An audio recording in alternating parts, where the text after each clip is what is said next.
are we, really? Are some of us perfectly good while others are purely evil? Perhaps the mysterious Dr Jekyll and Mr Hyde might have the answer. And who better to guide us than their dear friend, Mr Gabriel Utterson? Utterson is a good lawyer and a reliable friend. Every Sunday he enjoys a walk with his distant relative, Mr Richard Enfield. On this occasion, Enfield points out a sinister building and tells Utterson about a strange incident that happened recently. Enfield had been walking home one morning when he saw a man deliberately stomp on a little girl. The man then walked away as though nothing had happened. Incensed, Enfield dragged the repulsive villain back to the scene, where a crowd had now gathered.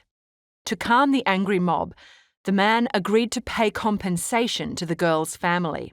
He disappeared into the very door Enfield and Utterson now stood at, and emerged with a cheque and some gold. Strangely, the cheque wasn't signed in the man's own name, but it still cleared at the bank. Enfield says that the man's name was Mr Edward Hyde. Utterson then admits his own little secret. He knows who signed that cheque. Utterson then swears Mr Enfield to secrecy. That evening, Mr Utterson feels uneasy and retrieves Dr Jekyll's will from his safe. Dr Jekyll is an old friend, and Utterson had drafted this will for him, but he's always hated it.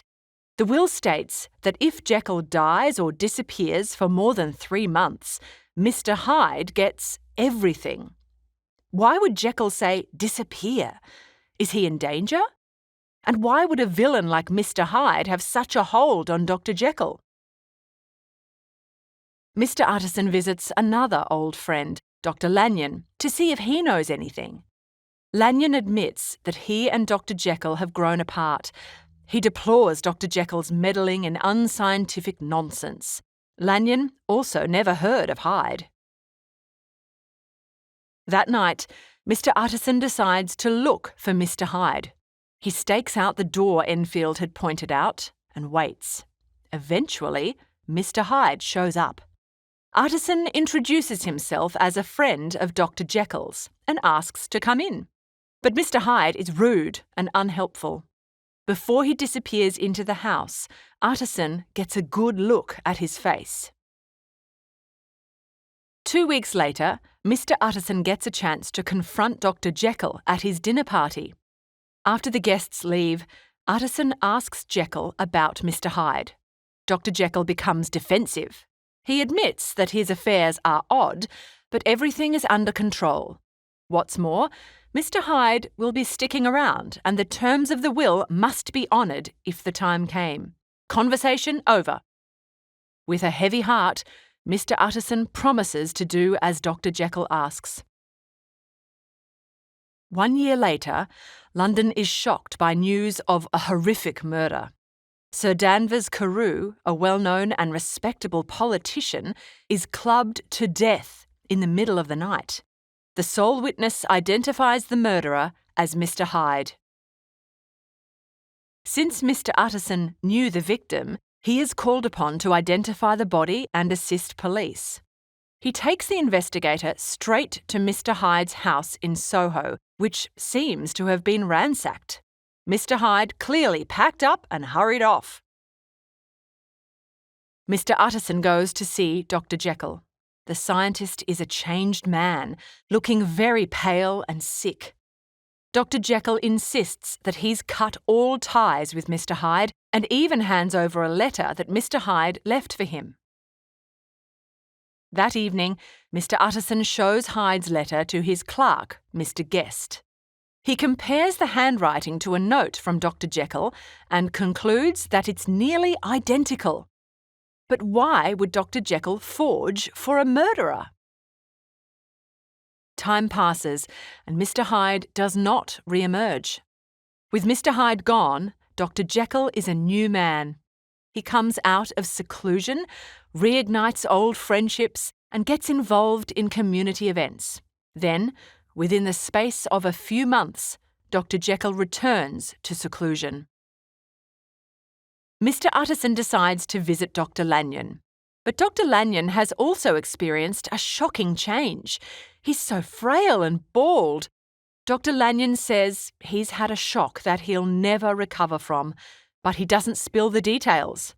What he does reveal is that his friendship with Dr Jekyll is officially over. Mr Utterson is deeply disturbed by the change in his two friends. He writes a letter to Dr Jekyll to try and get some answers. Dr Jekyll's cryptic reply confirms that his friendship with Dr Lanyon is over. He also admits that his seclusion is a form of self-inflicted punishment that must never end. Sadly, Dr Lanyon dies within a fortnight. After the funeral, Mr Utterson opens a letter Dr Lanyon left for him, only to find another sealed letter within. It warns him not to read it unless Dr Jekyll has died or disappeared. There's that word again, disappeared. What does Dr Lanyon know? One Sunday, on their usual walk, Mr Enfield and Mr Utterson pass by Dr Jekyll's house. They look up to see if they can glimpse their old friend, and there he is, sitting mournfully by the window. Dr Jekyll says he feels very low, but doesn't expect it to last much longer. Suddenly, mid-conversation, Dr Jekyll's warm smile is replaced by a look of terror. He slams the window shut and disappears. Mr Utterson and Mr Enfield feel their blood run cold and walk on. The silence is only briefly broken by a prayer from Utterson. One night, Mr Utterson receives an unexpected visitor. It's Dr Jekyll's butler, Mr Poole, pale and shaken. He's extremely worried about Dr Jekyll. He's shut himself in his office for the past week. Mr Poole suspects foul play and implores Mr Utterson to accompany him back to Dr Jekyll's home. At Dr Jekyll's residence, all the servants have gathered in the hallway. They huddle like frightened sheep. Mr Poole leads Mr Utterson through to the laboratory. Outside Dr Jekyll's office door, Poole announces that Mr Utterson is here to see him. A pained voice from inside the office refuses all visitors. Back in the kitchen, Mr Utterson can't deny it. That voice was not Dr Jekyll. Mr Poole believes an imposter has taken Dr Jekyll's place. Mr Poole then describes the imposter's strange behaviour. All week, he demanded some sort of medicine, writing desperate orders to all the chemists in town. One day, Mr Poole suddenly entered the laboratory and saw a figure wearing a mask. He, or it, was digging about among the crates looking for something. When it saw Mr Poole, it cried out and ran into Dr Jekyll's office. The figure was also too short and hideous to be Dr Jekyll. It's time to act. They station 2 servants at the back door in case the imposter tries to escape. Then they call out for Dr Jekyll, demanding to see him or they'll bust their way in. The voice that replies definitely isn't Dr Jekyll, so Mr Poole smashes through the door with an axe. There before them lay the twitching body of Edward Hyde. He's dressed in Dr Jekyll's clothes and holds a crushed vial of poison. It seems he has killed himself.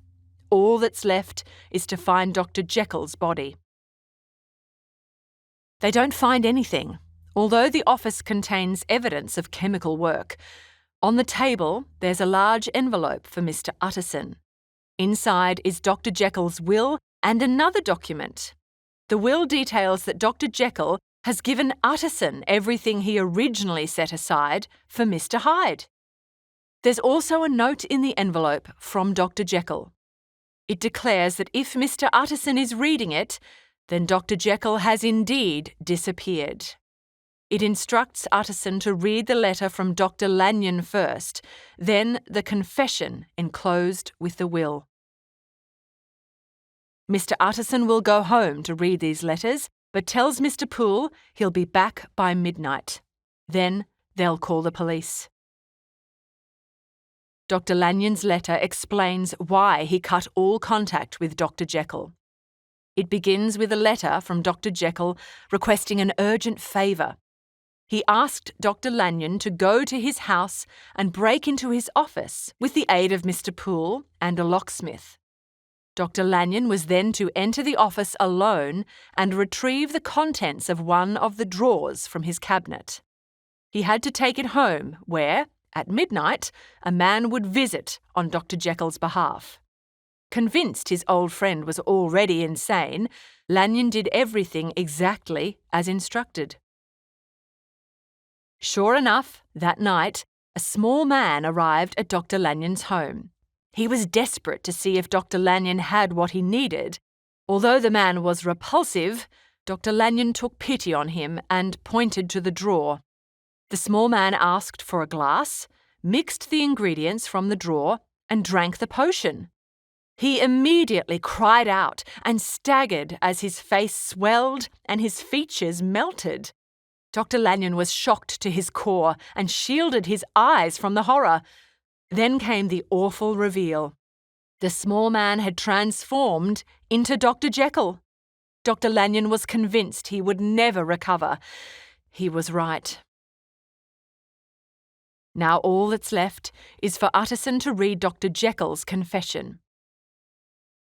Dr Jekyll explains that while he was raised well and enjoyed doing good, he always harboured a secret dark side.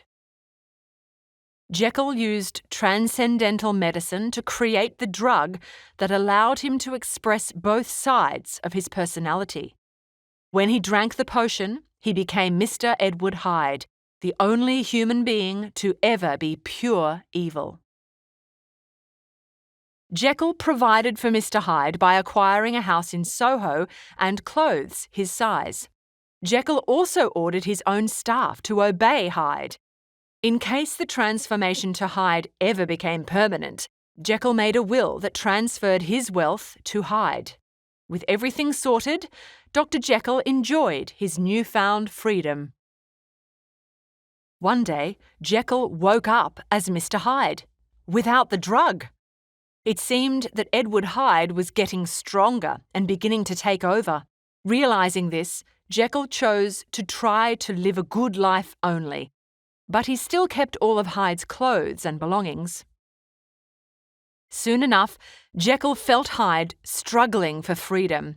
In a moment of weakness, Jekyll drank the potion once again, and Hyde came out roaring. He killed Sir Danvers Carew that night. Realising he was now a wanted man, Hyde destroyed his papers in his Soho house. He then ran to the lab, took the drug, and transformed back to Jekyll. One morning in Regent's Park, Jekyll suddenly transformed into Hyde. Stranded in public and wanted for murder, Hyde dashed to an inn and wrote urgent letters to Mr Poole and Dr Lanyon. Luckily, he could still write in Jekyll's hand. But if he showed up at Jekyll's home, the servants would turn him in. So Hyde arranged for his drugs to be transferred to Dr Lanyon's place. That night, Dr Lanyon's horror and disgust at seeing the transformation terrified Jekyll too. He vowed to never return into the form of Hyde again. But the very next day, Jekyll automatically transformed into Hyde twice. Thus began the battle for Jekyll to remain himself. If he slept or the medication wore off, Mr Hyde would return. Soon, Jekyll's drugs ran low, and London chemists no longer stocked a key ingredient. He believed the success of his first batch was from an unknown impurity, now impossible to find. Dr Jekyll wrote this letter to Utterson under the influence of the last dose of the original potion. Soon Mr Hyde would take full control.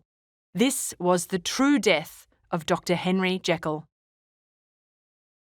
Sometimes the questions we ask about ourselves have hard answers. Perhaps we should be grateful that Dr Jekyll drank down the terrible potion to reveal a difficult reality. Will we ever be ready to confront our true selves?